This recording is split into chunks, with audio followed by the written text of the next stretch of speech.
Marwari media आप देख रहे हैं। आज है 24 फरवरी 2026 मंगलवार का दिन, हिंदू तिथि फाल्गुन माह की सप्तमी।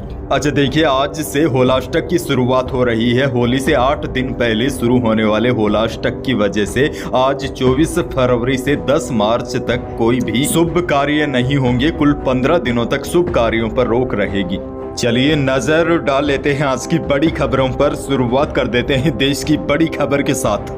बड़ी खबर, दिल्ली में आयोजित एआई इम्पैक्ट समिट में इंडियन यूथ कांग्रेस के कार्यकर्ताओं के विरोध प्रदर्शन मामले में दिल्ली पुलिस ने 5वीं गिरफ्तारी की है। मध्य प्रदेश के ग्वालियर में यूथ कांग्रेस नेता जितेंद्र यादव को गिरफ्तार किया है। सोमवार को पुलिस ने इंडियन यूथ कांग्रेस के दिल्ली अध्यक्ष उदय भानु चीब से भी पूछताछ की। ग्वालियर से हिरासत में लिए गए दोनों लोगों के नाम राजा गुर्जर और अजय कुमार के नाम शामिल है। आरोप है कि यह सभी शर्टलेस प्रदर्शन में शामिल थे। वीडियो के जरिए इनकी पहचान की गई, यानी कि इस मामले में अब 5वीं गिरफ्तारी हो चुकी है। बहरहाल आगे बढ़ जाते हैं राजस्थान से बड़ी खबर। राजस्थान के 4,35,49,571 लोगों को अब मुफ्त राशन के लिए लाइन में नहीं लगना पड़ेगा। जल्द ही एटीएम की तरह काम करने वाली अनाज मशीनें लगाई जाएगी। इन मशीनों का नाम अन्नपूर्ति रखा गया है। लाभार्थी जब चाहे तब अपने कोटे का गेहूं, चावल, दाल इन मशीनों से ले सकेगा। पायलट प्रोजेक्ट के तहत राज्य सरकार ने भरतपुर में अनाज एटीएम के लिए जगह भी चिन्हित कर ली है।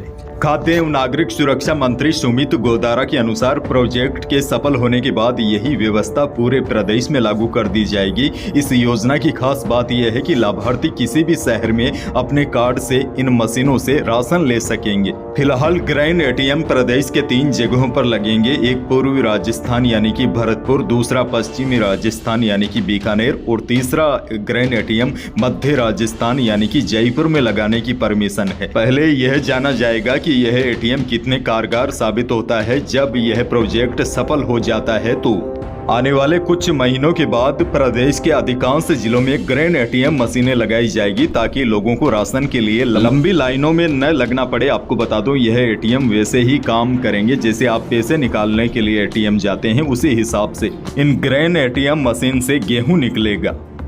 आगे बढ़ेंगे, एक और बड़ी खबर। राजस्थान में करीब 35,000 प्राइवेट बसों के पहिए थम गए हैं। प्रदेश भर के प्राइवेट बस ऑपरेटर्स ने स्लीपर बसों पर परिवहन विभाग की कार्रवाई के विरोध में हड़ताल का ऐलान किया था। बस ऑपरेटर्स का कहना है कि आरटीओ कार्रवाई के तहत रजिस्ट्रेशन सर्टिफिकेट यानी कि आरसी सस्पेंड कर रहा है। लाखों रुपए के चालान किए जा रहे हैं। इसके विरोध में हड़ताल का ऐलान हुआ है। इससे पहले बैठक हुई थी। बैठक में राज्य भर के कॉन्ट्रैक्ट कैरिज और अन्य निजी बस ऑपरेटर शामिल हुए थे। ऑपरेटर्स के अनुसार हड़ताल से 15 लाख से ज्यादा यात्री प्रभावित हो सकते हैं। Rajasthan contract carriage bus operator association के अध्यक्ष राजेंद्र शर्मा ने बताया, हड़ताल में स्टेट कैरिज, कॉन्ट्रैक्टर कैरिज और लोक परिवहन की करीब 35,000 बसें शामिल होगी। उन्होंने बताया कि अजमेर में 28 फरवरी को प्रस्तावित प्रधानमंत्री मोदी की रैली के लिए भी बसें उपलब्ध नहीं करवाई जाएगी।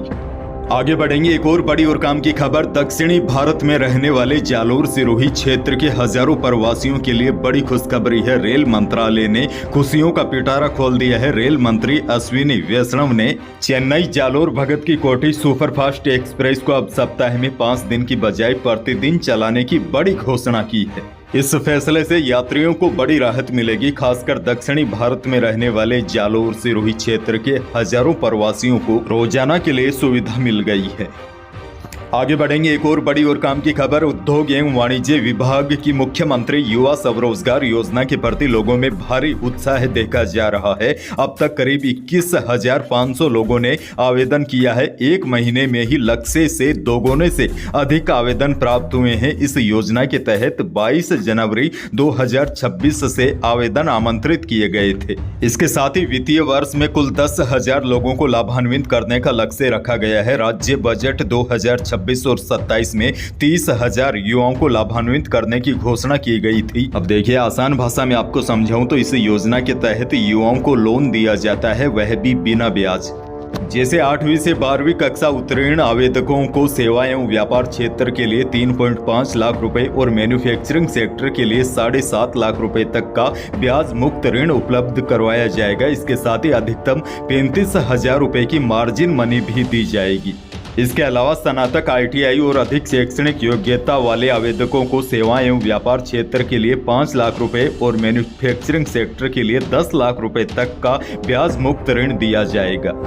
आगे बढ़ेंगे, एक और बड़ी खबर देखिए। प्रदेश के करीब 2 लाख बेरोजगारों को 5 महीनों से बेरोजगारी भत्ता नहीं मिला है। बेरोजगार युवाओं का कहना है कि उन्हें अगस्त के बाद से ही भत्ता नहीं मिला है। वैसे आपको बता दूं, हर माह भत्ते के रूप में 60 करोड़ रुपए का भुगतान होता है। 5 महीनों से भत्ता नहीं मिलने से बेरोजगारों के करीब 300 करोड़ रुपए अटके हैं। वहीं विभाग का दावा है कि दिसंबर तक के बिल बनाकर वित्त विभाग को भेज दिए गए हैं। अब वहां से बजट स्वीकृत होने पर ही भत्ते का भुगतान संभव होगा। उससे पहले बेरोजगारी भत्ता मिलना फिलहाल असंभव दिखाई दे रहा है। भत्ता नहीं मिलने से परेशान युवाओं ने सोशल मीडिया पर बेरोजगार भत्ता ECS करो अभियान चलाया है। बेरोजगार मांग कर रहे हैं कि सरकार को भत्ता जल्दी जारी करना चाहिए ताकि राहत मिल सके। बाड़मेर से बड़ी खबर। बाड़मेर जिले के बिजराड़ पुलिस स्टेशन इलाके में एक चौंकाने वाली घटना सामने आई है। 12वीं बोर्ड की परीक्षा देने आए एक स्टूडेंट को बोलेरो में आए बदमाशों ने परीक्षा केंद्र से ही किडनैप कर उसकी पिटाई कर दी। इस घटना का वीडियो भी सोशल मीडिया पर तेजी से वायरल हो रहा है।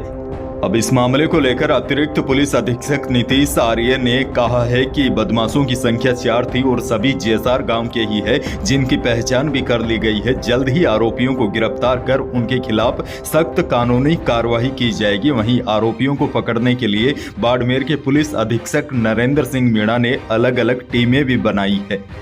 आगे बढ़ जाते हैं, एक और बड़ी खबर। विधानसभा में अनुदान मांगों पर बहस के दौरान कांग्रेस विधायक रमीला खड़िया ने जनजाति विकास मंत्री और विभाग के अफसरों पर निशाना साधा। खड़िया ने कहा कि आदिवासियों की सुनने वाला कोई नहीं है, पुलिस के अफसर सुनने को तैयार नहीं है। FIR लिखने के लिए भी पहले पैसे मांगे जाते हैं। आगे बढ़ेंगे, एक और बड़ी खबर देखिए। प्रदेश के अलग अलग जिलों में जंगली जानवरों का आतंक बढ़ता जा रहा है। पाली में बकरी चराने गए 12 साल के लड़के पर लेपर्ड ने हमला कर दिया। लेपर्ड ने लड़के के चेहरे पर झपट्टा मारा। इससे लड़का पहाड़ी से लुढ़क कर 12 फीट नीचे गिर गया। इसके बाद जोर जोर से चीखने लगा। आवाज सुनकर आसपास के ग्रामीण इकट्ठा हो गए और शोर मचाया। तब जाकर लेपर्ड वहां से भाग निकला। युवक का इलाज सिरोही में चल रहा है। वन विभाग की टीम लेपर्ड की तलाश में जुटी है। सिक्कर से बड़ी खबर। विश्व प्रसिद्ध बाबा श्याम का फाल्गुनी लक्खी मेले के तीसरे दिन श्रद्धा का सैलाब उमड़ पड़ा। पूरा खाटू धाम श्रद्धा, आस्था और भक्ति के अद्भुत संगम में डूब गया। आपको बता दूं, 21 से 28 फरवरी तक भरने वाले इस मेले में 40 लाख से अधिक श्रद्धालुओं के आने की उम्मीद है। और देखिए, इस बार दरबार में अनेकों देवी देवताओं की भव्य झांकियां सजाई गई है। 11,000 डमरुओं से दरबार की दिव्यता और बढ़ी है। बाबा श्याम के दरबार में हर दिन लाखों श्रद्धालु दर्शन कर परिवार में सुख समृद्धि और व्यापार में उन्नति की कामना कर रहे हैं। खैर, एक और बड़ी खबर। ग्लोबल वायदा बाजार की तेजी के असर से जयपुर सराफा बाजार में दोनों ही कीमती धातुओं में रिकॉर्ड तेजी आई। चांदी 12,000 रुपए उछलकर 2,73,000 रुपए प्रति किलो पहुंच गई। शुद्ध सोना भी 1,900 रुपए तेज होकर 1,62,700 रुपए प्रति 10 ग्राम पहुंच गया और जेवराती सोना भी 1,800 रुपए महंगा होकर 1,52,200 रुपए प्रति 10 ग्राम पर जा पहुंचा है। यानी कि बीते कई दिनों से देखा जाए तो सोने और चांदी के भाव में फिर तेजी का दौर शुरू हो गया है। मौसम को लेकर भी बड़ी जानकारी आपको दे दूं। प्रदेश के कई जिलों में कल मौसम अचानक बदल गया। कल सुबह जयपुर टोंक में रुक रुक कर बारिश हुई। बारिश के साथ चली हवा की वजह से ठंडक बढ़ गई है। हालांकि यह सब लोकल वेदर सिस्टम की वजह से हुआ था। टोंक के निवाई क्षेत्र में सुबह करीब 20 मिनट तेज बारिश हुई और जयपुर के चौमू में 15 मिनट तक तेज बारिश हुई। अब देखिए, मौसम विभाग से ताजा अपडेट यह है। मौसम विभाग के अनुसार इस बार कम पश्चिमी विक्षोभ आने और बारिश नहीं होने से प्रदेश में इस बार समय से पहले गर्मी आ सकती है। आशंका है कि मार्च के पहले सप्ताह में होली के दौरान तेज गर्मी रह सकती है। इस दौरान कुछ शहरों का दिन का अधिकतम तापमान 38 डिग्री सेल्सियस या इससे भी ऊपर दर्ज हो सकता है। और देखिए, मौसम केंद्र जयपुर ने राज्य में अधिकांश हिस्सों में अगले एक सप्ताह मौसम साफ रहने का अनुमान जताया है। हालांकि कुछ जगहों पर लोकल वेदर सिस्टम की वजह से हल्के बादल देखे जा सकते हैं। फिलहाल मौसम का असर मिला जुला रहेगा। लेकिन ज्यादातर स्थानों का मौसम लगभग साफ और शुष्क बना रहेगा। यही थी प्रदेश और देश की आज की बड़ी और महत्वपूर्ण खबरें। वीडियो को लाइक करना बिल्कुल न भूलिए। चैनल पर नए हैं तो सब्सक्राइब जरूर कीजिए ताकि आप अपडेट रहे बड़ी और काम की खबरों से। धन्यवाद।